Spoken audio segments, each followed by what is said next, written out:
श्रीराम समर्थ. श्री गोंदवलेकर महाराज प्रवचने दिवस 89. प्रपंचात आपण साक्षीत्वाने वागावे. सत्य वस्तू ओळखणे हा परमार्थ आणि असत्य वस्तूला सत्य मानून चालणे हा प्रपंच होय. आपल्याला वस्तू दिसते ती खरी असेलच असे नाही, पण ती मुळीच नाही असे मात्र नाही.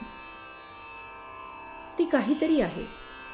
एका दृष्टीने सत्य वस्तू अशी आहे की प्रत्येकजण जे गुण त्या वस्तूला लावतो ते सर्व गुण तिच्या ठिकाणी आहेतच, शिवाय आणखी कितीतरी गुण तिच्या ठिकाणी आहेत, म्हणून ती निर्गुण आहे.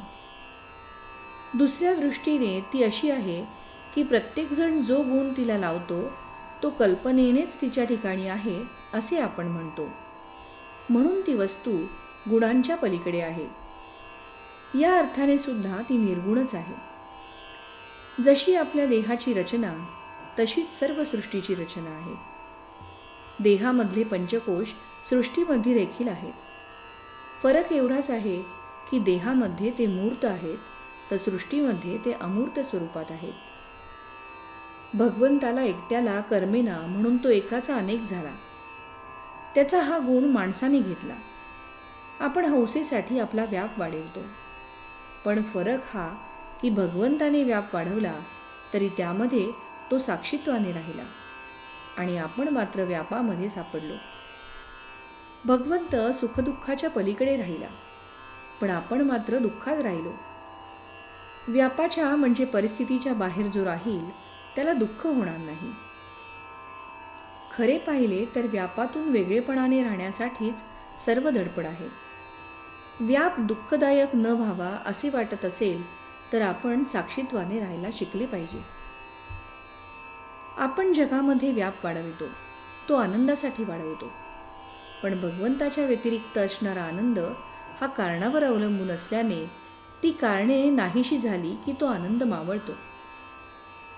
यासाठी तो आनंद अशाश्वत होय, म्हणून खरा आनंद कोठे मिळतो ते पाहावे. जगणे म्हणजे शरीरात चैतन्य असणे होय. चैतन्य हे केवळ सच्चिदानंदात्मक आहे, म्हणून जोपर्यंत आपण जिवंत आहोत तोपर्यंत स्वाभाविक आनंद असलाच पाहिजे. हा आनंद आपण भोगावा. ब्रह्मानंद आणि सुषुप्ती यांमध्ये फरक आहे. ब्रह्मानंद हा आहेपणाने आहे, तर सुषुप्तीचा आनंद हा नाहीपणाने आहे. आपल्याला झोप लागली की काय जाते आणि जागे झालो की काय येते हे नित्याचे असून सुद्धा आपल्याला कळत नाही. भगवंताच्या इच्छेने सर्व होते आणि तोच सर्व करतो अशी भावना ठेवणे यासारखे समाधान नाही. कृतीमध्ये आनंद आहे, फळाच्या किंवा फळाच्या आशेत तो नाही. नामस्मरण रूपी कृती केली असता शाश्वत आनंदाचा सहज लाभ होईल.